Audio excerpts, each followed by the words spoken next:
E aí, pessoal, esse é um podcast mensal aqui do Grupo Genkidama, que a gente tem como objetivo trazer um debate, uma discussão, ou simplesmente uma conversa sobre um filme de anime. Nesse primeiro episódio, aproveitando a leva de animes do estúdio Ghibli, que está entrando na Netflix, a gente vai conversar um pouco sobre o filme O Castelo no Céu. Bom, além de mim, o Barcelos, vão participar nessa conversa o Gabriel. Olá, pessoal. Vocês provavelmente não me conhecem, mas... Olá. Sou muito bom me apresentando, sou excelente, só que não. Também está junto aqui com a gente o Kaed. Castelo no Céu é duro de matar, só que japonês. Só pra deixar bem claro. Você vai ter que explicar isso depois, porque eu Eu realmente explico não com vejo todo semelhança. carinho. E por último, também temos aqui o Mikael. E aí, pessoal, eu faço resenhas de Dragon Ball. Jogos de Dragon Ball. Fazendo uma rápida introdução, O Castelo no Céu é um filme de 1986. Ele é dirigido pelo Hayao Miyazaki. E tecnicamente ele é o primeiro filme do estúdio Ghibli, já que Nausicaa já estava em processo de produção antes do estúdio ser fundado. A rápida sinopse, o filme conta a história de duas crianças que são perseguidas pelo exército e por um grupo de piratas por causa de um colar, enquanto você tem uma dúvida se existe ou não uma lendária cidade flutuante. É mais ou menos isso, né? Sim. Isso. Com muitas máquinas voadoras, muita coisa steampunk. Como todos os filmes de Miyazaki, praticamente. Falando em filme do Miyazaki, antes da gente começar, eu queria fazer uma pergunta rápida para vocês. Qual é o contato que vocês têm com o filme deles, com o filme dele e com os outros filmes do estúdio Ghibli? Eu vi quase todos, acho que dele eu só não vi ainda Vidas ao Vento. Shame on me. Mas em breve eu verei. Mas se é pra atacar pedras em alguém, eu acho que eu vi muito pouco. Eu não vi esse aí que você falou, Vidas ao Vento. Não vi Porco Rosso e eu não vi muita coisa. Eu acho que o primeiro filme que eu vi dele foi o Totoro. Daí eu fui atrás dos outros, agora que tá na Netflix. Meu contato com Miyazaki é meio a meio. Você tem o que viu muitos filmes, o que viu poucos e o que viu mais ou menos metade. E eu vi Vidas ao Vento, diferente de vocês. E é um filme que me cansou bastante. É um filme muito de biografia. Mas o meu maior contato com Miyazaki é que eu sou fã da série dos jogos Ni no Kuni, que se passa, mesmo que não seja o Miyazaki que trabalhe, no Ghibliverso que o Miyazaki iniciou. Esse universo do Ghibli com essas máquinas voadoras esquisitas, com bruxas doidas, alguns de vez em quando animais antropomórficos. Ou seja, eu acho que o que mais me faz entrar em contato com o Miyazaki é esse universo do jogo que eu gosto pra caramba. Mas eu já conheci os filmes deles há muito tempo atrás, não em ordem cronológica, eu não peguei uma listazinha. Vou assistir esse filme assim, não. Às vezes eu pegava via esse, às vezes uma Princesa Mononoke. Aí eu vi no cinema quando criança Viagem de Chihiro, Castelo Animado, Ponyo. É esse o meu contato. Na verdade, eu acho que o grupo tá completo, porque tem gente que viu tudo, tem gente que viu médio, tem gente que viu pouco, e eu que não tinha visto nada. Não, tudo também não. Tudo também não. Não vi Vidas ao Vento, não vi Porco Rosso. É basicamente só os que eu não vi, mas... E eu vi o Porco Rosso. Só comentar a razão é que eu acabei focando muito em série, eu não era a pessoa do filme, sabe? E justamente de um ano e pouco pra cá que eu comecei a olhar mais filmes, pra meio que reverter essa minha falha de caráter e não conhecer muitos filmes de anime. Então eu acho que vai ser interessante poder ver a visão de pessoas que têm diferentes tipos de contato com o estúdio e com o diretor. Isso não foi proposital, só quero dizer isso aqui. Foi uma feliz coincidência. Não. Corta essa parte e fala. Foi tudo bem pensado, a gente organizou pessoas de diferentes níveis de conhecimento. Eu lancei um formulário perguntando quantos filmes cada um tinha visto. Exato. Começando, eu acho que uma coisa importante para dar início, ou não é importante, mas talvez seja, ele se caracteriza como um filme infantil, né? Exatamente. Acho que o Miyazaki ele falou que ele queria fazer o filme pra crianças da quarta série no Japão, né? É aquilo do Estúdio Ghibli que tem muito. Que a Pixar tenta copiar muito, no bom sentido. São filmes voltados para o público infantil, mas que eles servem para todas as idades e cada idade vai aproveitar de uma forma diferente. Tirando o Ponyo, que é o mais infantil mesmo ali. É bonitinho. Eu adoro, é bonitinho, mas é o mais É infantil uma mesmo musiquinha ali. que fica na cabeça. Gruda mesmo. Mas o resto, todos eu acho que eles passam bem com todas as idades. Mas o interessante que ele falou sobre ser um filme pra criança, a primeira coisa que eu paro pra pensar é adultos com armas de fogo tentando atirar e matar os meninos o tempo inteiro. Isso é uma coisa que a Disney não mostra. É um negócio bem Star Wars, assim. Acho que não. Mas é Diferente de arma de fogo Mononoke. mesmo, realista. Não é uma arma laser, não é um raio congelante, não é uma magia. É uma arma real tentando assassinar criancinha. Ah, bom, justiça seja feita, Castelo no Céu é de 86. Em 1986 era comum a gente ver crianças no cinema lutando contra bandidos numa aventura da pesada. Mas a Disney não fazia muito isso. Por mais que os outros filmes fizessem. Porque a Disney virou o padrão de filme infantil que a gente pensa. Mundialmente, sabe? E às vezes o povo esquece de olhar, por exemplo, o Japão segue todas as regras que a Disney seguia. Por exemplo, você não ia mostrar arminha de fogo tentando matar crianças. Pode ser que num filme muito antigo, que eu não lembro agora, pode ter acontecido, mas não da maneira explícita que tem nesse filme. Ou uns pequenos detalhes, tipo os caras olhando pra menininha, olha que bonitinho. Não sei se os filmes de hoje iam retratar as cenas dessa maneira. Ou uma criança trabalhando, por exemplo. Mas antes da gente entrar no filme, não é legal a gente fazer um sinopse do filme? Mas eu até tinha comentado antes que eram a história de duas crianças perseguidas pelo exército e por piratas por causa de um colar. Isso, pronto. Tá resolvido, ó. Não, eu acho que o melhor resumo seria: eles estão procurando o Castelo do Céu. É a busca pelo Castelo do Céu. Duas crianças. E um grupo de piratas.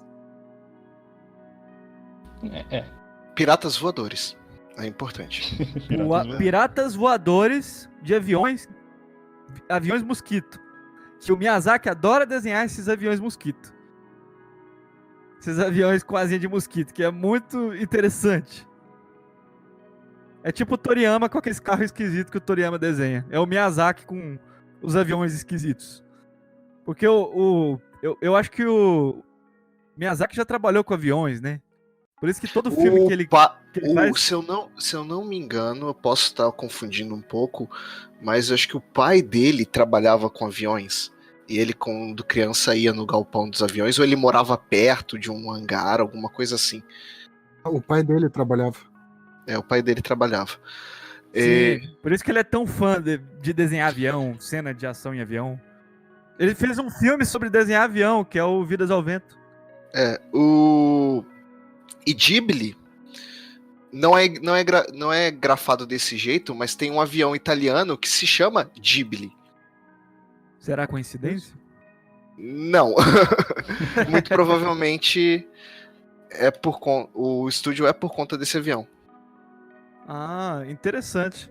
Não sabia. Aproveitando até que ele puxou o assunto dos aviões, eu não tinha visto ainda nenhum filme do estúdio Ghibli, nem do Hayao Miyazaki. E tipo, eu poderia dizer o quê? Que os primeiros 2/3 do filme é mais tranquilo, é mais uma aventura despretensiosa, sabe? E o que me chamou muito a atenção foi a qualidade técnica da animação. Isso todo filme da Ghibli tem. Todo filme. Sabe que me chamou a atenção tanto eu não sei tecnicamente como é que você fala, os quadros de fundo, a imagem de fundo. Backgrounds.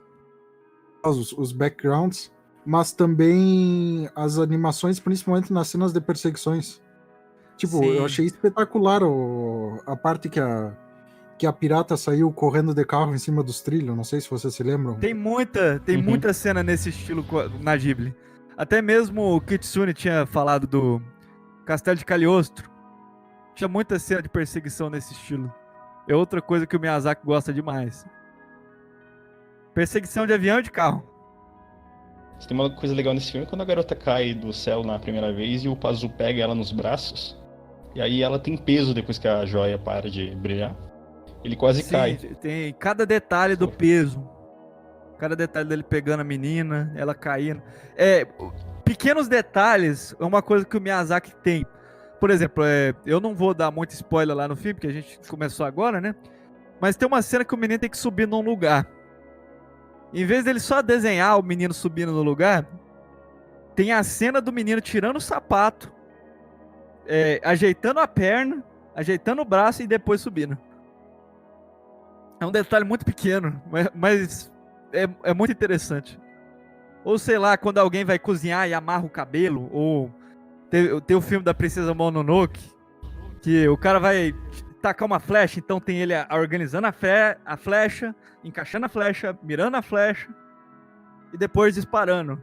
Cada detalhezinho. O Miyazaki tem muito isso. Sabe assim, aproveitando para puxar outro assunto, outra coisa que me chamou a atenção foram os personagens do filme, pelo menos os principais, né? Porque, tipo, a gente tem as duas crianças, acho que é a Pazu e a Chita, acho que é assim que você fala. Isso. E, tipo, eles estão eles estão numa situação desgraçada, porque um é trabalho infantil numa mina. A outra é uma guria sequestrada por um cara do governo. Daí tu vai ver, tipo, os dois são os personagens mais otimistas que tem em todo o filme, né? Uma coisa que esse filme não tem, mas normalmente o filme de Miyazaki tem, é a personagem feminina trabalhando tipo de doméstica.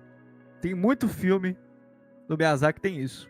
Mas justiça seja feita, ele também dá muito protagonismo para os personagens femininas.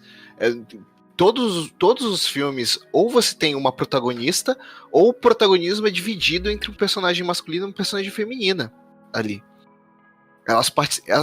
As mulheres no universo Miyazaki, elas participam da ação, elas são parte integrante da história, elas não são só... Mas nesse caso desse filme, a menina... Eu sei que o Miyazaki dá muito protagonismo para várias meninas, tem a Chihiro, tem Princesa Mononoke, mas essa menina, por mais que ela tem uma personalidade forte, a função dela, a maior parte do tempo, nesse filme específico, é ser sequestrada. Ela é sequestrada no início, depois é sequestrada de novo, depois é sequestrada no fim. Parece que quem já viu aquele Sonic 2006, que tem a princesa que toda hora alguém pega, me lembrou bastante. Mas não é um desmérito pra personagem em si. Sim, eu penso mais como um atalho narrativo. Você quer que os personagens vão do ponto A pro B, então você conhece essa menina, então eles vão ter que ir. Você quer que o menino tenha uma motivação pra poder deter o vilão, então você conhece a menina de novo. Eu só achei que podia ter um pouco mais de variedade, uns motivos diferentes. Tipo, no final precisava salvar a menina de novo, mas podia ser só pegar a pedrinha, por exemplo, mesmo que seja um pouquinho spoiler. Tem que lembrar também que é o primeiro filme do estúdio. É o primeiro filme, eles vão aprendendo com os erros.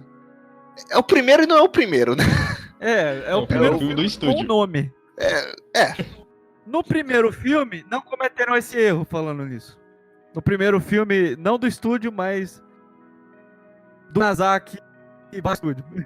Assim, a gente pode considerar que Náusea é o primeiro filme do estúdio, porque eles listam, inclusive, como se fosse, então...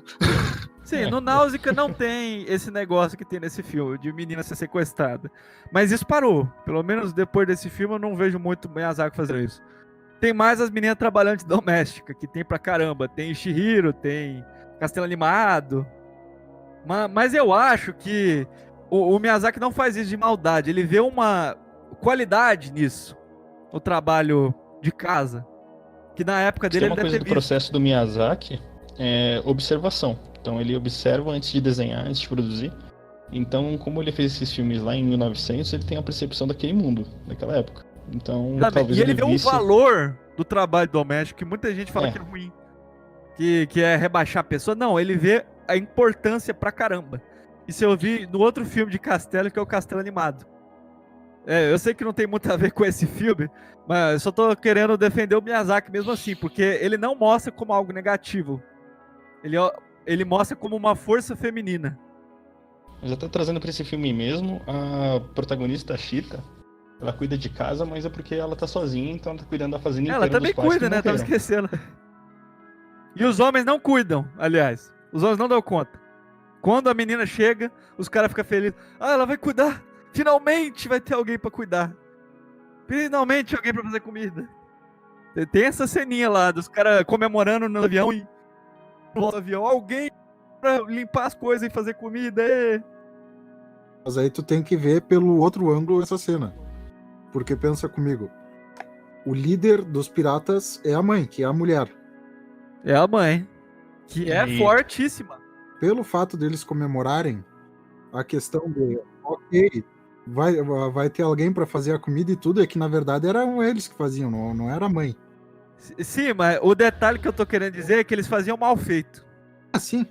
Mas eu acho que também outra parte que o filme, entre aspas, meio que se desculpa disso é uma cena em especial que tem uma discussão entre a Chita e a pirata. Que a pirata diz assim, não, vem pra cá, não vai fazer, não vai aprontar isso, deixa pro guri fazer isso, tu que é guria, fica aqui. Eu disse assim, mas isso é verdade, como que tu é pirata? ela dá um shade na Dola. Uma tirada.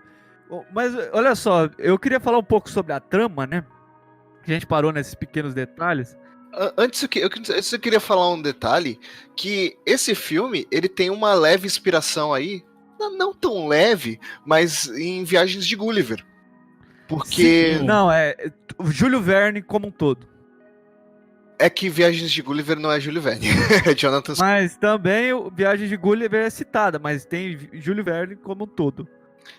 Sim, Júlio Verne também é uma inspiração. Só que Laputa, a ilha flutuante, é basicamente Laputa descrita no livro de Viagens de Gulliver, que é a ilha flutuante, que seria como se fosse um lugar meio que perfeito, meio que ideal. Intocado, na verdade, né? É. Sim, e é citado no filme essa referência. Por isso que eu achei uma referência bem simples, se você prestar atenção. Tem uma hora que a Sim. menina fala, a gente pegou as ideias desse mundo aí das Viagens de Gulliver. Eu não lembrava disso, na verdade. Eu não Tem lembrava uma nada cena. dessa frase específica. Tem uma cena bem específica que eles, lá no início do filme, que eles estão com os mapas e os desenhos e o cara fala, talvez você tenha reparado a referência sem ter lembrado da frase, mas ele fala, olha, a gente começou essas pesquisas por causa da Viagem de Gulliver. Mas É que eu lembrei da referência, porque eu lembrei que é inspirado em Viagens de Gulliver por conta do próprio nome, que o Castelo no Céu também é conhecido como, inclusive acho que nos Estados Unidos foi lançado como Laputa Castle in the Sky. Então tá no nome do. Lapta. Mas eu ia dizer que eu sei que o universo do Miyazaki costuma ser um universo diferente do nosso, né? Um universo próprio. Aí quando eu ouvi essa frase eu pensei, existe Viagens de Gulliver nesse universo? Porque é um universo que tem aviões malucos, robôs, magos, e tem Viagens de Gulliver? Tem Acho que eles ficção não citam desse Viagem nível? de Gulliver, eles citam o livro do Júlio Verne. Mas não era a Viagem de Gulliver. É o livro do Júlio Verne. Ixi, dois confundindo aqui. Que tem uma... Não, na verdade ele cita assim, ó, é a cena, porque assim, ó, eles estão entrando na casa, daí a Chita olha o desenho de Laputa, daí ele pega um livro pra explicar e mostra que o livro é As Viagens de Gulliver. Não, Então isso é- cita os dois. Ah. Nossa, eu não lembrava dessa cena mesmo, mas tudo bem. Tem gente xingando a gente nos comentários agora. Não, normal. São ceninhas, mas filmes do Miyazaki são assim, às vezes uma cena pequenininha faz diferença. Mas a primeira coisa que eu pensei com esse livro aparecendo é, esse universo é o nosso ou não é? Porque parece um pouco diferente do nosso. Essa polícia não é a nossa polícia. Esse é o Japão, de verdade? Esses aviões malucos são o que então? É uma tecnologia nova? robôs, magos, é um outro mundo. Eu acho que é meio que um outro universo mesmo. Mas tem viagens de Gulliver desse universo, porque o que tem de impressionante nessas histórias de magia, né? E de robôs é quando a gente não vive num mundo que tem isso. Eu vou dar um exemplo do Watchmen. No mundo do Watchmen, que existem super-heróis, ninguém consome muito gibi de herói. Isso é um detalhe interessante de construção de mundo. O povo consome mais gibi de marinheiro ou mistério. Então um mundo que nem esse mundo desse filme, ou o mundo Ghibli em geral, que tem essas máquinas malucas, e que o povo olha pra magia como se fosse algo normal, a menina tem um amuleto mágico. Ah, normal, um amuleto mágico. Aí o povo leria Júlio Verne e acharia interessante. Mas é que ninguém viaja ao mundo em 80 dias nesse universo. nem vai 20 mil léguas submarinas. Entendi as referências. Uma coisa sobre os filmes do Ghibli. Eu não vou falar que todos são perfeitos. Eu não vou dizer que você olha um filme... Queimem na fogueira! Queimem na fogueira! Os filmes de Ghibli tem alguns que são bem escritos, tem alguns que são só bonitos mesmo. E a gente reconsidera o roteiro, a narrativa, os personagens, porque por causa da animação ou do clima, que sabe construir um clima lindo, um clima contemplativo. Mas se eu fosse categorizar, tem dois tipos de filme da Ghibli. Tem aqueles filmes que, pra quem só assistiu um, eu vou explicar agora. Tem aqueles filmes da Ghibli que não acontece quase nada, que é mais tipo um slice of life de 2 horas. Tipo, vamos ver o dia a dia do pessoal e vai passando. Totoro, o Castelo Animado, mais ou menos isso. Ou se acontece algo é lá pro fim e o resto é só o dia a dia. Não, o Castelo Animado acontece bastante coisa. Tem uma guerra rolando no pano de fundo. Mas, de fundo, o mais importante é o dia a dia da mulher arrumando a casa. Assim, a guerra não é o principal, mas tá lá, tá tudo acontecendo. De fundo. Mas tá acontecendo. Só vai ter importância no fim do filme. O filme mais se foca, eu tô falando de foco, o filme se foca, mas o Porco Rosso é a mesma coisa, tem uma guerra acontecendo, quase todo filme do Ghibli aborda o tema da guerra. Mas nem todos como algo importante, como foco, não, eu tirei, não é importante, como foco. Isso é importante falar. O Miyazaki, ele é um pacifista assumido, então ele tem uma ideia que, por ter crescido justamente no pós-guerra, ele nasceu em 41, então ele viveu a primeira infância durante a guerra, praticamente, os 5 primeiros anos da vida dele. Então, ele criou isso muito forte nele, essa ideia anti-guerra, anti-belicista, e isso permeia toda a produção cinematográfica dele. Sim, mas nem sempre como foco. Às vezes ele coloca essa ideia anti-guerra. Eu não lembro de um filme que é realmente a história do Miyazaki ser realmente anti-guerra. A guerra é ruim. Até mesmo... Nossa, todos eles... Eu tô falando o foco, não uma das mensagens. Não, a guerra pode não ser o foco, mas a mensagem do filme é tudo isso. Até não, o foco... nesse filme sim, é isso que eu ia dizer. Nesse filme, a mensagem principal é isso. No Castelo do Céu. Na verdade, eu resumiria a mensagem desse filme como aquela ideia de que construíram os aviões para melhorar a humanidade, mas acabaram sendo usados para guerra. É mais ou menos o Castelo do Céu. Era para ser um bem para a humanidade, uma coisa linda, que no final o povo estava querendo usar para guerra. Então, essa é uma ideia que permeia quase toda a produção dele, porque você tem em Náusica, é isso também. A humanidade criou tecnologia e a tecnologia acabou saindo de controle, gerou destruição. Natureza também, né? Agora que você citou a Náusea. Todo filme dele tem a favor da natureza, das florestas, contra o desmatamento. Mas eu tava dizendo que alguns filmes do Miyazaki se focam muito mais nos personagens e no dia a dia, e os dias indo passando e pouca coisa acontecendo. E eu não gosto tanto desses filmes. O Porco Rosso é um exemplo, o Castelo Animado. Mas nesse filme aí, esse filme não tem esse problema que alguns filmes, que pra mim existe alguns filmes do Miyazaki, porque constantemente tem coisas acontecendo. Eu discordo que isso é um problema. Porque eu acho que você pode perfeitamente fazer um filme mais leve, slice of life, entregar uma história interessante, entregar personagens legais, entregar ali 1h30, 2 horas de diversão que vão te emocionar, vão te conduzir. Por exemplo, o que é isso? É um dos meus favoritos do Miyazaki. Sim, Então- pra mim é um problema, até porque nos dias de hoje, a maioria dos filmes de anime estão indo por esse caminho. E muito anime também. Que é uma história que, em vez de ter um avanço, de ter vários eventos acontecendo, chegando num clímax, é uma história que prefere ficar no... Ó, vamos contemplar o dia a dia. Vamos ver o dia passando. Mais um dia. Mais um dia. E eu gosto mais de histórias que avançam, que vai, causa, consequência, pra frente.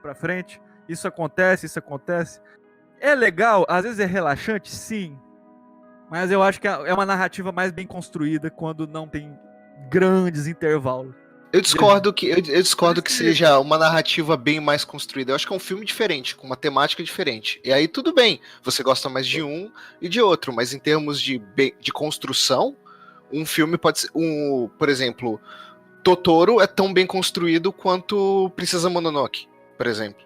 O Isso aí- Totoro é, talvez em questão de sensação, menos como um filme, pra mim, né? Eu respeito menos como um filme, mas como uma experiência. É igual, por exemplo, Dragon Ball Super Broly. Ele é um filme que tem um roteiro que é uma bagunça que contradiz tudo que já foi escrito antes. Ixi, eu vou ser polêmico falando isso.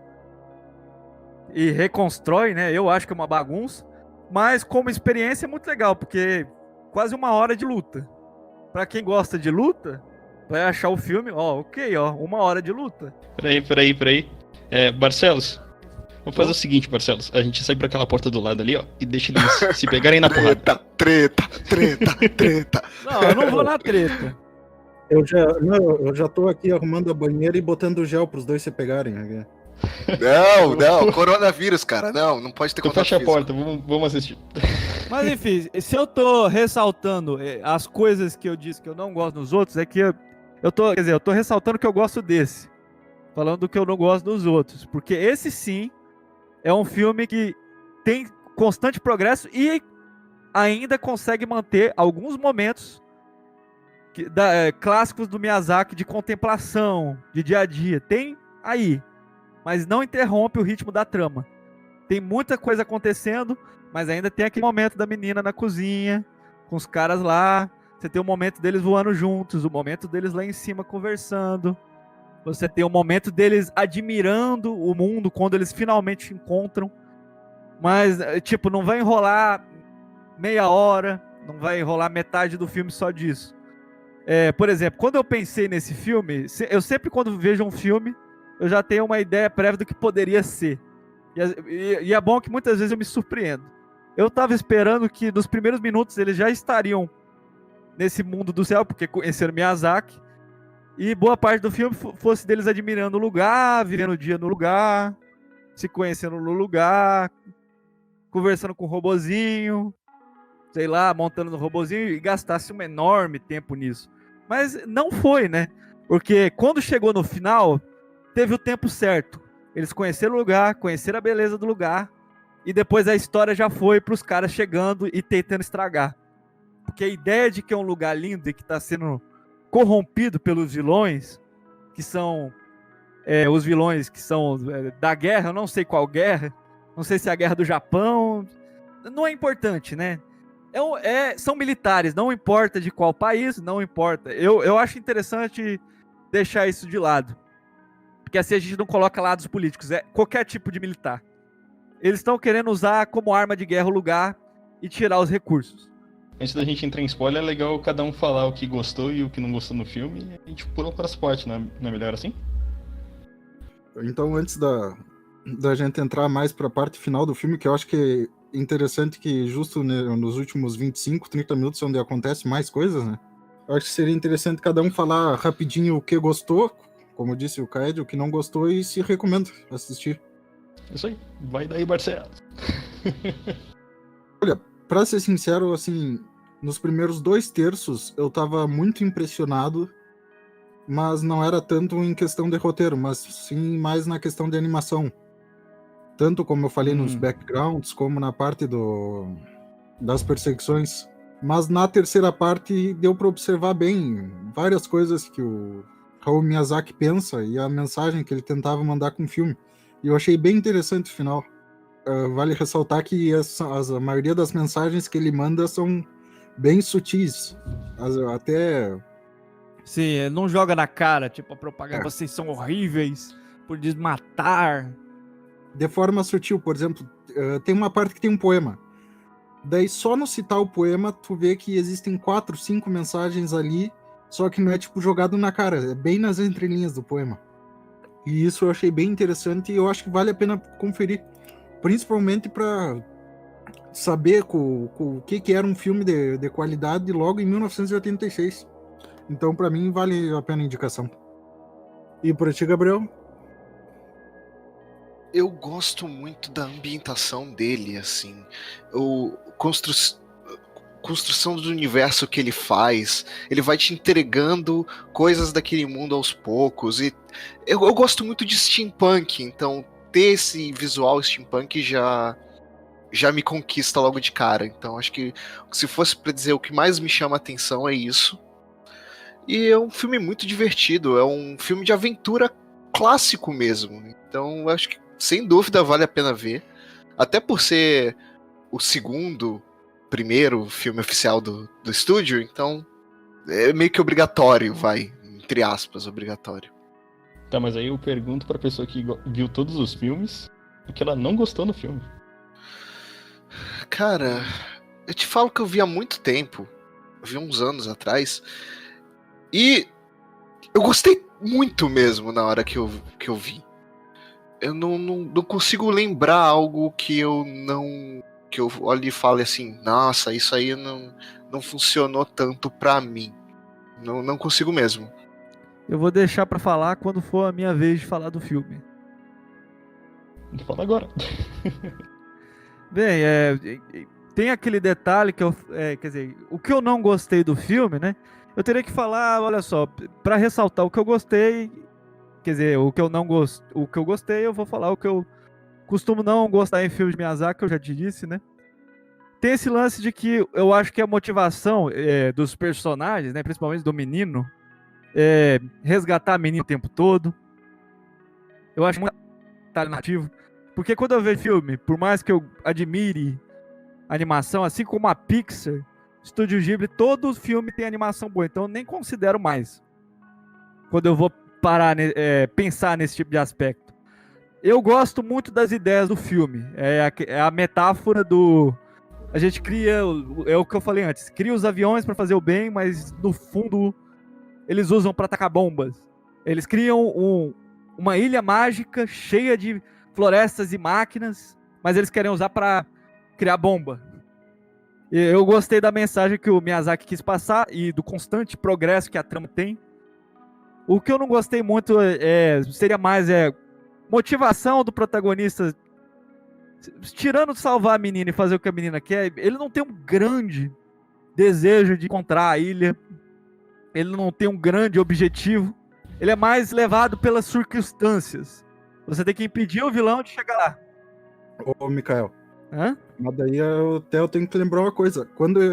Naquela cena que ele justamente fala do livro das viagens de Gulliver, a guria olha pra trás e vê um esqueleto de um avião. Daí ela pergunta o Sim, que o é pai isso? dele que morreu. Não, daí ele explica que ele tá construindo aquele avião pra ir atrás de Laputa.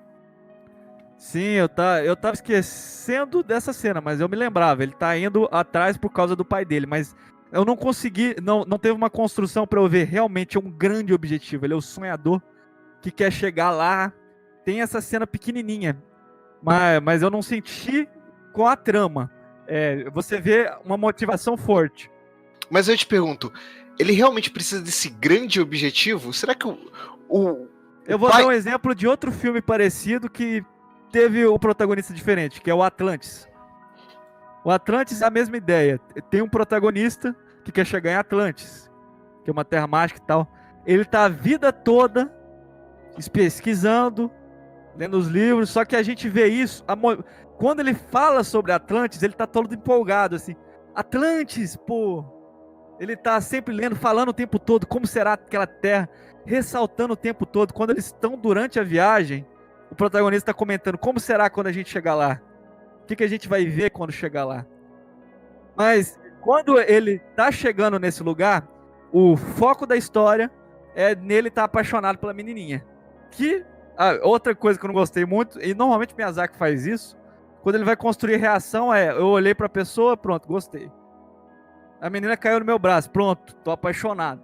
Ele me salvou, pronto, tô apaixonado. Ele é um moleque que tá descobrindo a vida dele agora. Se caísse uma menina no seu braço quando você tivesse 10 anos, você também ia se apaixonar na hora. Criança não apaixona tão fácil. Criança gosta mais de brincar, pelo menos eu, né?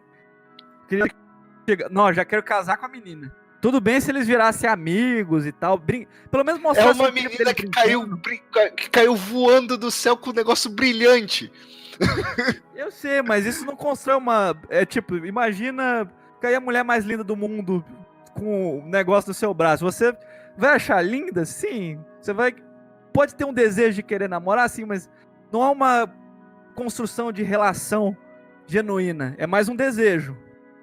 É mais, é linda e eu quero. E não teve construção, Mas a gente também não sabe se eles vão ficar pra sempre. O filme acabou. Mas o foco pode ser uma coisa de momento. No filme, por muito tempo, pode ser uma coisa de momento. Mas muito tempo do filme é focado nos dois, sei lá, ele conversando, falando quanto tá apaixonado. A motivação mais forte dele não é chegar no lugar, é salvar ela. Muitos momentos do filme, ele tá preocupado só isso, tem que salvar ela, tem que fazer o que ela quer. Eu tenho que dar um jeito de encontrar ela. É ela. Eu até fiz uma piada aqui no início que ele fica gritando o nome dela, que eu esqueci. Que é até engraçado o jeito que ele grita. Porque ele grita esse nome da menina o tempo inteiro. Porque a maior motivação é ela. Tanto que se terminasse o filme dele saindo da ilha, deixando pra lá essa ilha e saísse com ela, já era o final feliz. O final foi esse, não foi? Eles ficaram na ilha ou saíram? Só pra quem lembra aí. Você indica ou não o filme, Mikael? Se eu indico o filme, é o seguinte. Se você é uma criança imperativa, que já tá acostumado com filme da Disney a vida inteira, porque filme da Disney tem um clima diferente. Esse é um filme infantil, mas filme da Disney tem sempre musiquinha o tempo todo pra distrair a criança, tem sempre piadinha, sei lá, uma piadinha de peido, alguma coisa assim, sempre uma musiquinha, uma piadinha, pra que não canse um pouco quando a criança for assistir. O Estúdio Ghibli, quando faz filme pra criança, não subestima a criança. Se você é uma criança com um problema de atenção, que não consegue manter o foco e se distrai com facilidade, esse filme eu não recomendo. Mas que o filme é bom, o filme é muito bom. Eu acho que é um dos melhores da Ghibli. Principalmente porque de organização de roteiro, de eventos acontecendo, de ideias, o conceito dos robôs, o conceito do mundo e a metáfora final, sim, esse filme eu recomendo fortemente. É isso. Desculpe se eu enrolei demais. Tá, eu vi o filme, acho que anteontem, do que a gente tá gravando quinta-feira? Foi quinta-feira? Quarta-feira. E tem coisas que eu concordo com todo mundo aí, tem coisas que eu discordo com todo mundo. Pode falar o que for. Ou seja, estamos todos certos e todos errados ao mesmo tempo. Exatamente. Tipo, a criança se apaixonar pela outra, eu acho completamente normal. Até porque o garoto, ele cresce com essa ilusão de que ele tem que alcançar o céu e a garota cai do céu brilhando e, putz, se apaixonou por ela. Eu não reparei essa metáforazinha, né? Ele quer alcançar o céu, aí cai a menina do céu. Mas a paixão dele é justificada.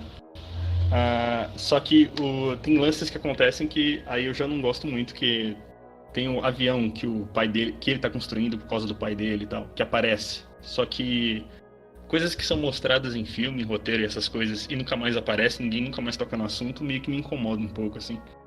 Então tem essa cena do avião, onde eles conversam sobre ele querer construir um avião e ninguém nunca mais fala daquele avião. Cara. Colocou na história, realmente. Aí, mas eu acho que era mais pra ressaltar o amor que ele tem por aviões. Deve ter sido, né? Mas não foi usado, usado, acho que era né? até pra ressaltar a vontade dele de ir pra Laputa. Isso. Eu acho que serve só pra isso, mas você mostra toda a construção do avião como se ele estivesse se esforçando pra comprar as peças, pra montar sozinho. E numa cena que eu pensei que ele ia juntar tudo pra montar o avião de uma vez e ir atrás da garota, Era quando eles se Nossa, juntam com ia os ser piratas. incrível, né? Uma coisa que foi construída anteriormente. Oportunidade perdida, agora que você falou. Só lembrando que eu não sou contra o menino se apaixonar pela menina, só achei que faltou construção. E muito filme da Ghibli tem isso. Outra coisa que me incomodou muito foi o vilão do filme também, que eu acho que ele foge completamente de todos os vilões da Ghibli. Que ele é mau porque ele é mau e é isso aí. Ele é mal E porque é mal, mas um pequeno detalhe. Uma coisa que eu vejo em muito filme. Ele é um vilão que tá planejando um plano há anos. E os protagonistas chegam lá e já conseguem, né? Já conseguem vencer. É aquele tipo de vilão que eu tô planejando há anos um plano, organizei tudo direitinho, mas deu errado. Os protagonistas conseguiram. esse lance Um também me abraço, incomoda. Valdemar. Tanto Eu trabalho à queria toa. invadir uma escola. Igual o Crocodile lá do One Piece. Eu tô há anos aqui planejando uma coisa pra um cara lá que quase não tem cérebro, que só sabe brigar, me vencer. Sacanagem, Tanto né? tem uma cena que me incomoda muito também no filme, que é quando ele fala Enfim, a gente vai falar disso nos spoilers, mas que ele revela um dos nomes dele lá pra Cheetah. E... Putz, precisava, assim? Eu acho que não precisava daquilo. Eu não entendi muito bem porque tinha... Foi uma tentativa de última hora de dar uma motivação pra ele, porque a motivação dele era muito besta. Eu sou da polícia, eu sou do governo, quer dizer, eu sou do exército. Aí ele falou, nossa, só o vilão que só tá querendo conquistar um negócio porque é do exército? Não, vamos colocar um pouquinho mais de camada, mas naquele ponto, né? Desnecessário. E eles são crianças e tal, mas eu acho que o filme ele trata isso de um jeito muito estranho. Não por a criança trabalhar, porque isso era comum na época, eu acho, mas quando a garota vai entrar pro grupo lá que ela entra com o Pazu, a Cheetah entra com o Pazu num grupo e meio que os caras ficam se engraçando pra ela no grupo, tipo, ela é bonitinha e tal. E, poxa, ela é criança, né? Os caras eram barbados e tal. Eu fiquei desconfortável também.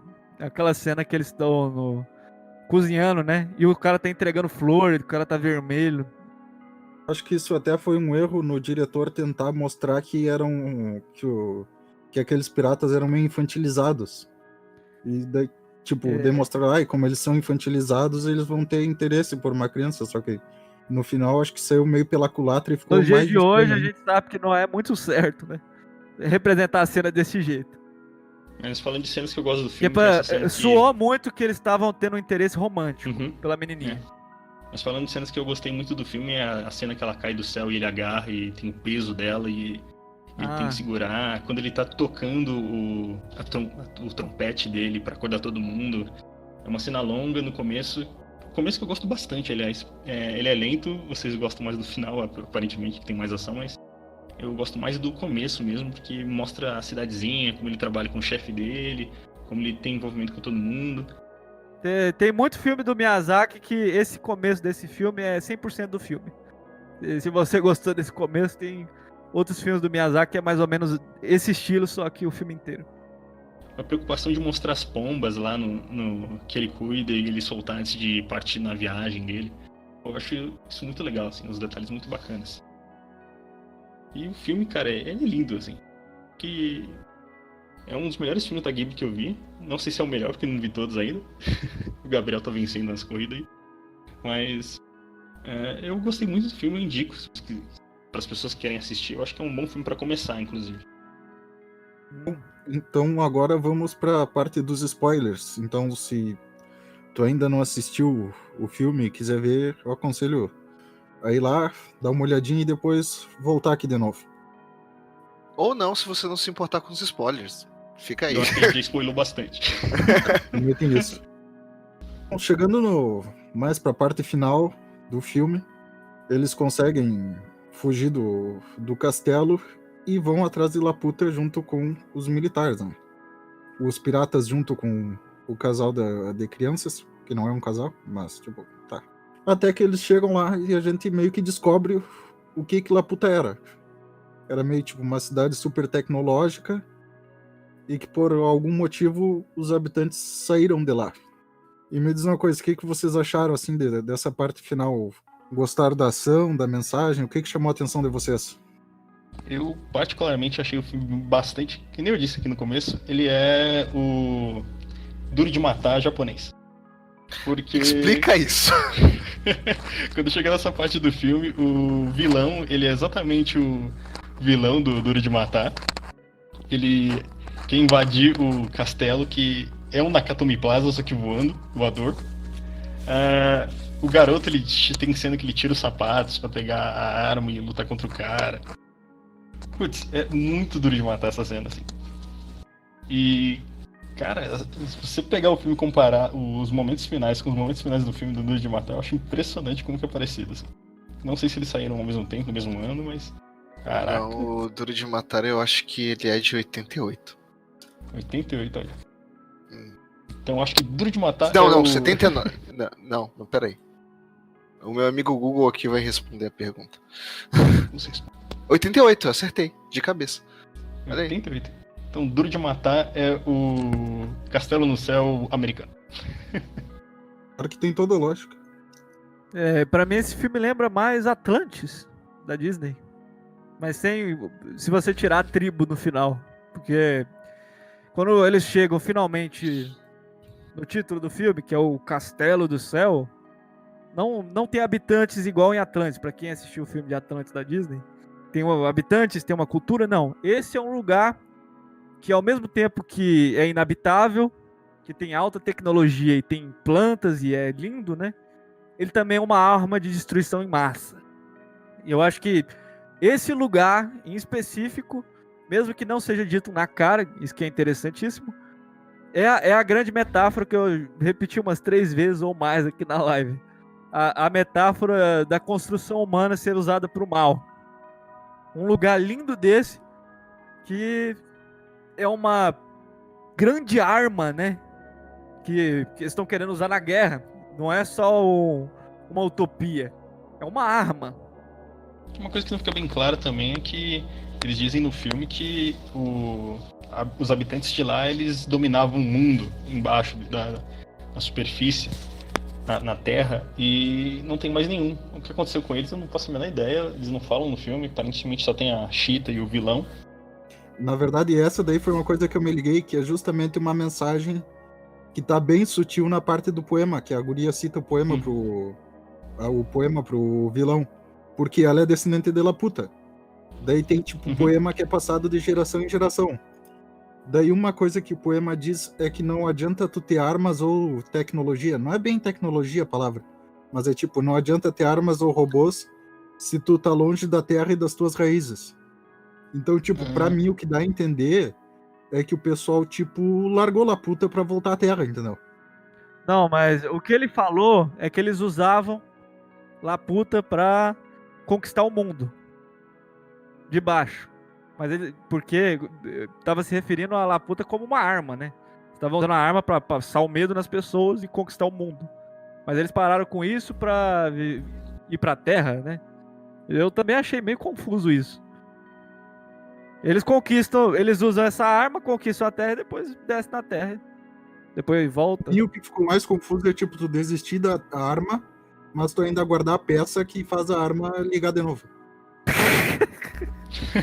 A gente tá começando a perceber os roteiros aqui, os furos do roteiro. Desculpe, gente, isso não tira o mérito do filme. Mas realmente tem esses pequenos detalhezinhos, porque ao mesmo tempo que o Miyazaki presta muita atenção nos detalhes visuais, como a atitude dos personagens, o cara tirando a chinela, esse tipo de coisa, às vezes deixa escapar alguns detalhes narrativos. Eu acho que em todo filme dele tem um pouco disso. Que às vezes é importante também. Polêmica! Eu vi isso também no Castelo Animado. Ó, tem alguns detalhezinhos, tipo, quando ele vai representar magia nas obras dele, né? Qual que é o limite da magia? Se você não põe um limite em magia, ela pode fazer o que quiser quando o roteiro precisar. Mas magia é isso, magia pode fazer o que você quiser. Magia não existe. A menos que você estabeleça regras. Eu vou dar um exemplo. O Dororedoro, Harry Potter. Tem limites. Harry Potter tem vira-tempo, cara. E o vira-tempo. Então, assim, Harry Potter vira-tempo. E você não usa o vira-tempo pra derrotar o Voldemort. Mas aí explica que eles perderam o vira-tempo. Mas pelo menos Tem ele um criou monte de uma regra. vira-tempo! Eles podiam ter usado a qualquer momento. Não faz sentido. Harry Potter elimina o teu argumento. Sinto muito. Não, o Harry Potter tentou, mas fez errado. Tem um jeito de fazer certo. Eu dei o exemplo de como você poderia fazer. Tem gente que pega uma boa ideia e executa mal. Tipo, você vai criar um monte de magias com regras e você enfia virar tempo. Contradiz tudo. É igual o Naruto. O Naruto cria aquele negócio de destino, chega no final e fala que ele estava destinado. Ah, eu não acredito no destino. Chega no final e tô destinado. Estraga tudo. Mas, Muitos autores fazem isso. Sinceramente, não é a vibe do filme você ficar Não, nesse criando filme, regra em cima de uma magia. Não, mas é bom estabelecer limites. Porque senão, aí, sei lá, qualquer problema pode ter sido resolvido se alguém soltasse uma magia aí. Eu vou dar um exemplo. Dorohedoro. Dorohedoro tem magia que ressuscita mortos? Tem. Tem magia pra tudo. Mas não é todo mundo que pode fazer. Olha lá, já é um limite. Cada um tem um tipo de magia. Pronto. Assim você cria tensão. Eu acho que a necessidade acho que a necessidade de você estabelecer esses limites disso depende muito da sua história. No caso aqui de Castelo no Céu, não vi a menor necessidade de estabelecerem um limite pra isso, Mas estabeleceram e é uma coisa boa, porque só tem uma magia e é ligada à pedrinha. E é uma magia. Você não pode chegar com a menina e fazer uma magia do nada que faz com que o castelo desapareça e apareça na Terra. Pronto. E que todo mundo soma do nada. Essas regras de magia, elas existem, elas são ferramentas de roteiro mesmo. São bastante importantes, principalmente em quadrinho. E eu acho que nesse e filme... são ignoradas sempre. Elas são sempre usadas com conveniência. Você ignora, é só conveniência. E qualquer coisa, se você não tem limite na magia, qualquer coisinha, você podia falar, por que não usou magia naquela hora? Ah, eu tô quase sendo morto. Aquele personagem morreu, por que não ressuscitou com magia? Apareceu um exército, por que não subiu com magia? Esse filme ele tem um limite de magia que ele apresenta pra você, que é justamente o que eu tava falando. É quando o vilão diz o sobrenome dele. Porque o sobrenome dele justifica ele poder usar pedra. Não, esse filme tem o limite de magia. Por isso que eu tô falando. Em outros filmes do Miyazaki, não. Por isso que dá pra construir tensão nesse filme. Eu falei disso pra ressaltar o lado bom desse filme. A magia é limitada ao nome, é limitada à pedra, é limitada a fazer a coisa que estabeleceu que ela pode fazer. Ela não vai, por exemplo, dar superpoderes pro protagonista sem ser flutuar. Ele vai soltar raio pelos olhos. A magia não vai fazer todo mundo sumir e reaparecer no lugar e ressuscitar todos os caras que morreu. Porque aí já tá...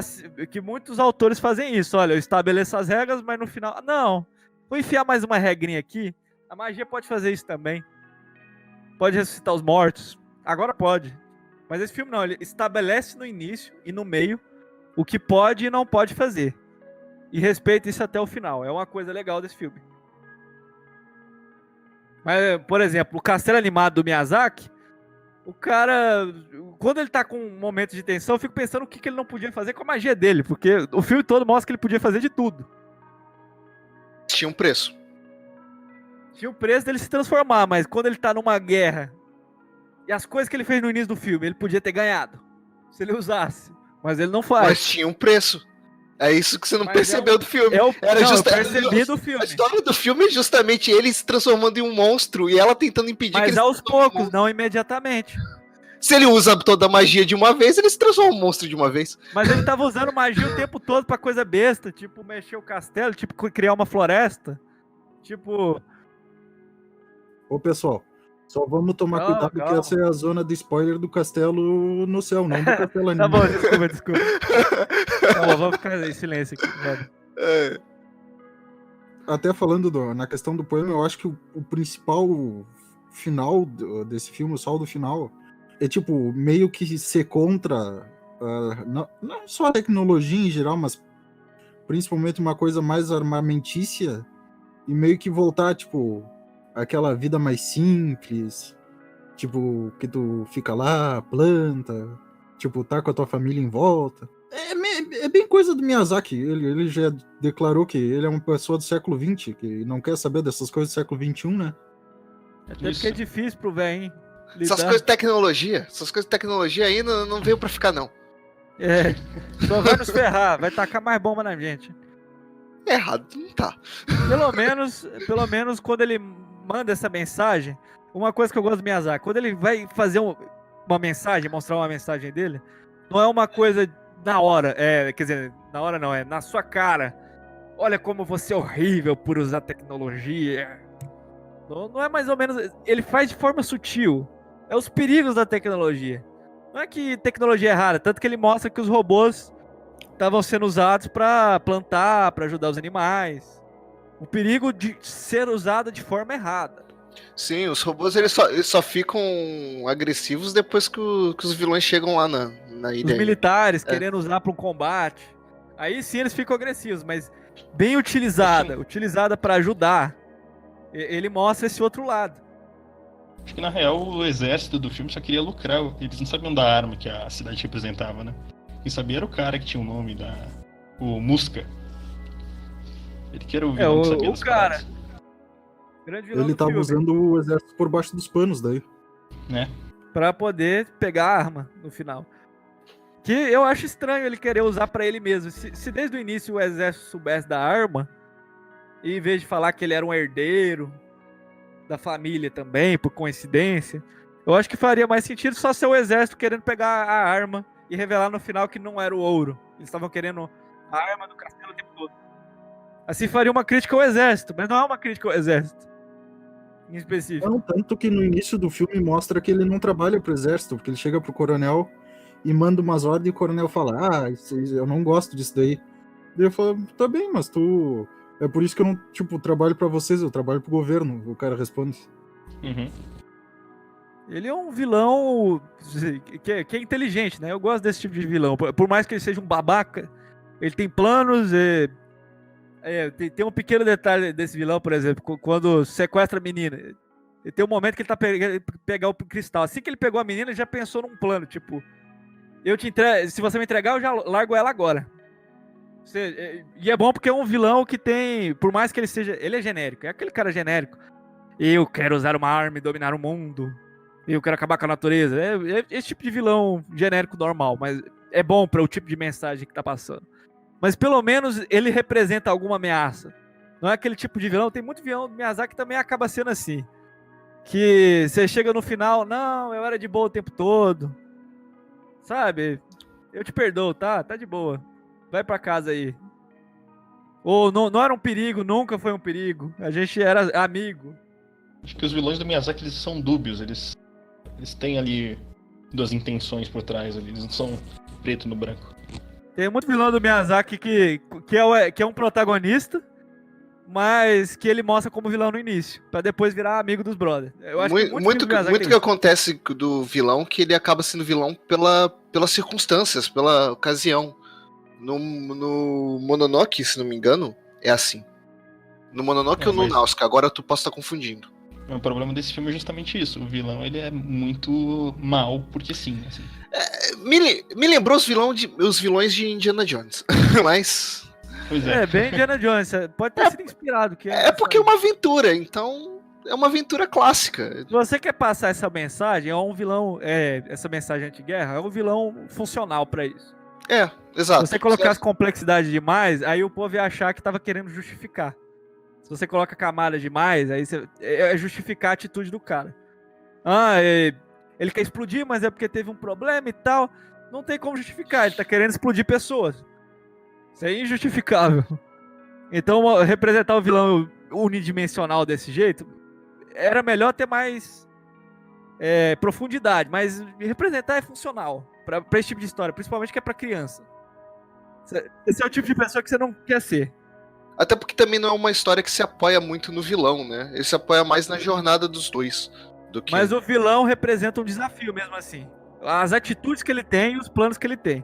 Sim, ele é o obstáculo. Mas... É um obstáculo bom. Não é um obstáculo que termina o filme falando que podia ter sido resolvido muito fácil. É um desafio atrás do outro. Eu acho que toda meu Deus do céu, me ajudem. Tridimensionalidade. Toda a tridimensionalidade dos vilões acabou ficando com os piratas, que fica aquilo de, eles são bons, são ruins. Eles são dúbios de fato, porque logo quando aparece você acha que eles são do mal, mas aí depois você vê que eles não são Tão ruins assim, tão né? ruins assim. Eu acho que os melhores personagens são os piratas. Na verdade, eu acho que o filme pinta eles de heróis, na verdade, assim. Os Eu não acho que eles protagonistas sejam- são básicos. Tem a menina que é caladinha e o menino que é heróico. Agora os outros são mais engraçadinhos, são... A menina, a mulher que manda, né? A mulher que manda. Mulher que comanda os piratas, que ela é forte, que sabe liderar. Eu achei muito mais interessante os piratas. Uma coisa interessante também que eu achei nos Piratas é que, na verdade, eu acabei me lembrando de vários, tipo, ceninhas muito curtas e específicas do filme, né? Daí, tipo, primeiro começa mostrando que eles são maus. Depois, mostra que eles são bons, levando lá eles pro avião, pra ir atrás de Laputa e não sei o quê. Daí me chamou muito a atenção que depois desse momento que mostrarem que eles eram bons, que de uma forma meio errada, mostrando o interesse dos caras pela guria, dizer que, tipo, eles não estavam querendo mal. Depois de tudo isso, o pai e a mãe, que são os líderes, sentam na nave e o pai olha pra mim e diz assim: olha, só vou te dizer uma coisa, não fica achando que eles vão te seguir cegamente porque tu não... eu não me lembro se ele fala tu é má ou tipo, tu não é boa o suficiente. Eu acho que ele fala tu é má demais pra isso. Tipo, ainda lembrando que eles têm algo de mal, mesmo sendo bons. Eu não sei se eles realmente são bons, eles são mais aliados, né? Porque o motivo deles não é um motivo nobre. E teve até um momento que eles quase abandonaram os meninos. Eles são os Han Solo do filme. São os anti-heróis, né? Eles ficam com os meninos enquanto é útil. Eles ficam com a menina porque ela pode mostrar o lugar. É aquele bandido E de pode bom limpar coração. a casa. E pode fazer comida. É aquele estereótipo do bandido de bom coração. É o bandido ainda. Mas tá do lado dos heróis. O Miyazaki faz muito isso. Às vezes ele representa, olha só, a gente acha que é um personagem mega unidimensional e tem uma viradinha no fim e não era bem assim. Eu tava achando que esse filme teria isso. Aí eu fiquei um pouco decepcionado. Cheguei no final, ele é aquele vilão unidimensional que os filmes têm, tipo Indiana Jones. Falei, no final... Não, na verdade eu queria fazer o bem, alguma coisa assim. No final não foi isso. Realmente o cara era mal até o fim. Não que seja ruim. Porque isso dá uma chance de ter um clímax com tensão. Que muito filme de anime hoje em dia tá esquecendo como criar tensão. E tá criando um clima relaxante demais. Já virou normal fazer um filme que é relaxante do início ao fim. E se tem tensão, era uma tensão falsa. Mas esse filme não, ele consegue ter uma tensão no final, realmente uma adrenalina. Tem chance de perder. Tem chance de tudo dar errado. Eu acho o mérito enorme desse filme. E isso agora, quem gosta dos vilões um pouquinho mais tridimensionais do Miyazaki, tem uns outros filmes melhores do que esse. Eu tenho que falar a verdade. Mas tem alguma cena que vocês gostaram bastante no filme, assim? Cara, eu adoro a cena do final, a cena do robô. Porque o robô aparece pela primeira vez, ele tá porque é justamente aquilo que eu gosto da construção de universo desse filme, que você vai descobrindo as coisas dos poucos, você vai descobrindo esses resquícios dessa sociedade antiga. Então, Isso. eu acho isso sensacional. Acho que a minha cena favorita também é essa, que o robô oferece uma flor pra Cheetah, não é isso? É bonitinho Essa cena é demais. maravilhosa. Uma cena que eu gostei muito é quando eles encontram aquela nuvem gigante, sabe? Antes deles chegarem. Sim. Que eles acabam tendo que entrar na tempestade pra chegar lá. Só que me lembrou, por incrível que pareça, me lembrou Mad Max Estrada da Fúria. Naquela parte que os carros estão entrando no meio da tempestade vermelha, sabe? Pode crer. Testemunhem! A minha cena é uma cena de segundos. É aquele menino, eu já falei antes dessa cena. Quando ele tá subindo e ele tira a chinela. É um detalhe tão interessante. Eu acho que essa cena ficou na minha cabeça. Ele tá querendo subir no negócio e ele tira as meias, né? E ele põe os braços e tal. Aquela cenazinha de animação é a minha favorita desse filme. Bom, então eu acho que é isso aí. Tivemos uma boa conversa sobre o filme. Conversamos sobre diversos temas. Inclusive Castelo Animado. Inclusive, falando sobre outros filmes do Hayao Miyazaki, queria aqui agradecer a todos que participaram, o Gabriel, o Kaed e o Mikael, e perguntar onde que a gente pode achar vocês na internet. Gabriel? Vocês podem me achar no Twitter, @GabrielFenrir, e mandem jobs, mandem trabalhos. Pegando freelas. Ed? Eu tenho um Instagram chamado Dudskin. Você também pode pedir freela de ilustração lá. E no portal Genkidama você vai ter ótimos artigos escritos por pessoas maravilhosas, inclusive essas que estão aqui. O Mikael? Eu tenho um canal do YouTube que eu faço vídeos sobre coisas perdidas e fan-dublagens, o lado nerd obscuro. E eu também escrevo matérias lá no Genkidama sobre jogos, falo sobre desenho de jogos, gameplay. É isso aí. Então é isso aí. Eu agradeço a participação de todos e tchau. E lavem as mãos.